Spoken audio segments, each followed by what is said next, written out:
So we are going to start off with the parental switch adapter, which also comes with cables, and we're using a talkable 4 with levels switch platform. And we're going to try to get to different things on the iPad. But first off, I want to show you how to actually set up one of the switch options. This has 4 options because we want to see if someone can reach all the different things that they want, hitting individual switches versus one switch that can basically do it all. So you can see we have the red, blue, and yellow switches already labeled. We're missing the green one, which is the home. So we will go to add switch, and it's an external switch. You activate the button, and here I would write green. And I want it to do a home function. So I just write it there so it's clear to understand what I actually want it to do. And here are all your options that switch can do. And as I said, I want it to be the home button. So let's go back to our main screen, which I could have used the switch if I would have liked to. And let's begin actually trying to get to Facebook, because maybe this person wants to actually see what they have waiting for them on their Facebook page. So you see I selected, I will select again, and again, it'll actually open that folder called social media. And then you will do the same type of sequence to open up Facebook. And that would be the option. We're already on our Facebook. How about if I want to exit Facebook? I can go to home and home again. It takes us out. But let's say I wanted to actually see something else in that folder.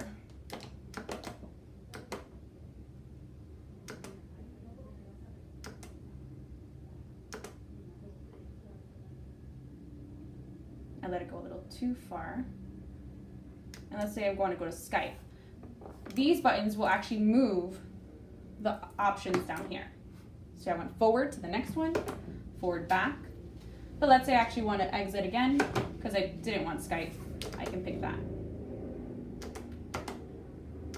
I want to play games. You can tap.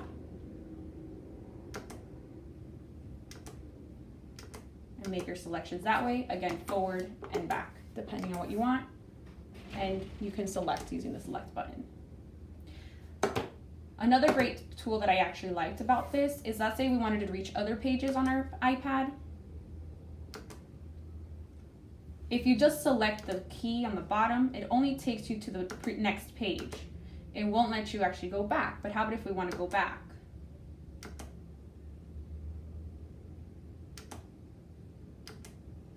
This one will let us go back. Oh, so sorry. This one will let you go back or forward. And that's the parental. So we're now going to showcase the AbleNet hook switch interface. It actually has to have a application to use the device or the interface. It has 4 options for switches, and I accidentally already started using the switch scanning. What's great about this particular item is that once you do connect it to the iPad, it is automatically going to recognize it and start scanning. But you do want to make sure that the function is correct, the reason why you're going to use the switch. We have it on a select option, but just to quickly just review, you want to go into the switches and see its function. So we have to make sure that it's on select item. So let's go back to our home, and we're going to use it on how to get to writing a note. We are connected a proximity switch. This is the big candy corn. The surface of it is 3.5 inches. And to activate, you just hover your hand over the surface about 1 inch and it should activate. What I love about this big candy corn is that it has auditory and visual feedback with lights and sound. And it could be turned on and off depending on which feedback you prefer. This one is called the little candy corn. It has a surface of about 1.9 inches, and you just have to hover 1/2 inch over it to activate it. So we're going to go ahead and start the scanning, and we're going to go down to the notes.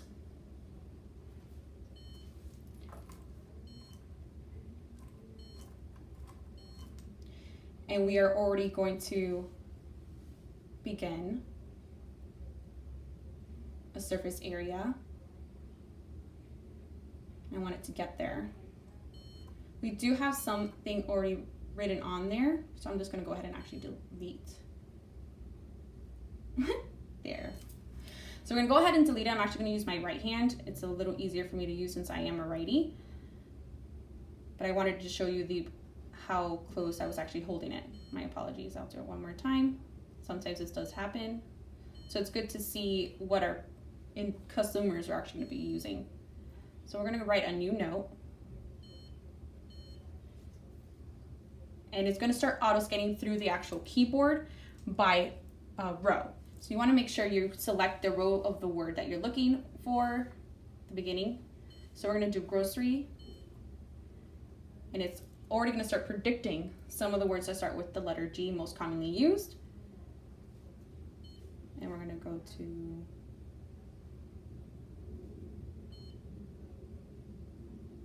R. And it's going to auto scan. You can also adjust the time in which it scans. It's going kind of quick now because I can use this rather quickly, but if the consumer needs adjustments, you can also change that. It already predicted the words, so I'm going to go to grocery. And what's great about the notes is that it will actually predict the next word that could possibly follow it. So the consumer doesn't necessarily have to type out the entire word. So now you see what can go with grocery, grocery shopping, grocery store, grocery stores, grocery list. So any of those are other options. We're going to demonstrate how to use a switch with a dynamic display. In this case, it's the Accent 1400. If you see, we're in the settings page, how to set it up. You go into access method. You go into choose different access method, and it gives you the options of the different access methods in this device. For the purposes of this video, we're going to use one switch, but you also have the option of choosing two switches. Here it shows you the different options of how you want it to scan, auto scan by row and column, and so forth. I'm going to choose the one switch auto scanning by row and column.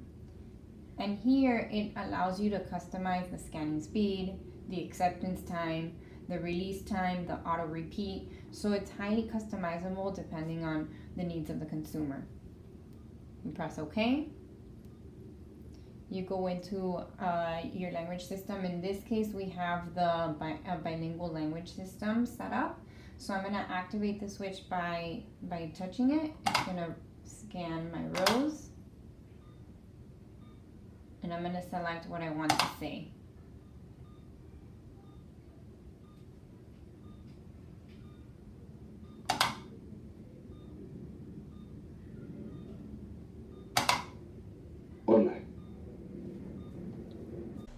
So now we are going to show you an app called TapTapC. You want to make sure you go ahead and download it in your app store, and then you want to go ahead and go to your settings and go into general, accessibility, voiceover. You want to turn voiceover on. Here you have different options to change rate of speech, speech sounds, etc., etc. And we're going to turn it on. Voiceover on. Settings. App switcher.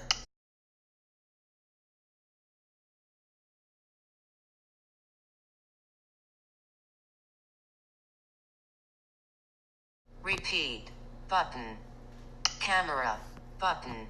So it uses your camera and double tap to take a picture of what's in front of you. And you want to make sure you tap the actual camera screen, and we'll go ahead and try the first one. Camera. But camera. Picture 1 in progress.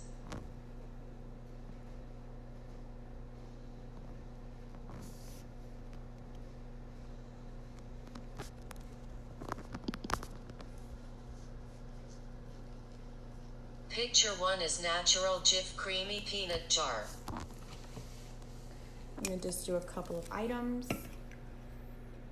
Camera. Button. Camera. Picture 2 in progress.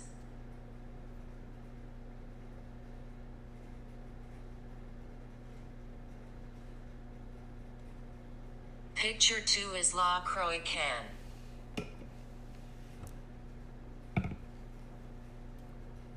Camera. But camera. Picture 3 in progress.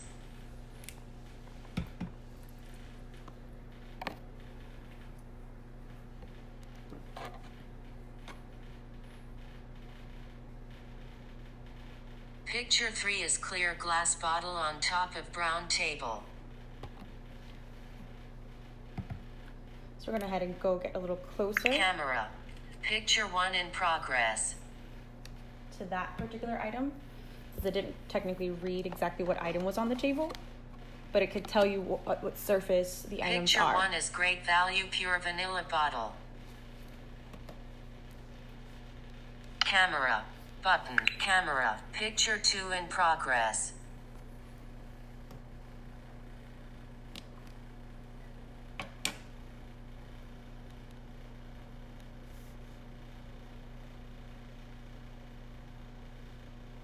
Picture 2 is Disney Star Wars character bobblehead box. Camera. Button. Camera. Picture 3 in progress.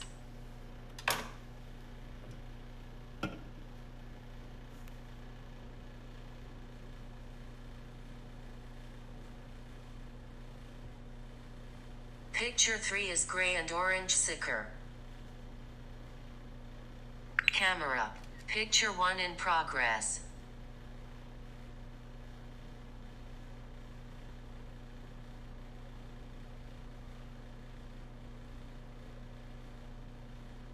Picture 1 is Diet Coke labeled can.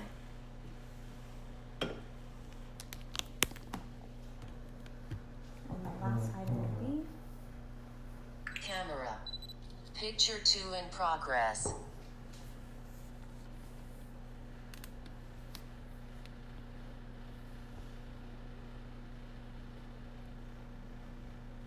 Picture 2 is silver MacBook on black table.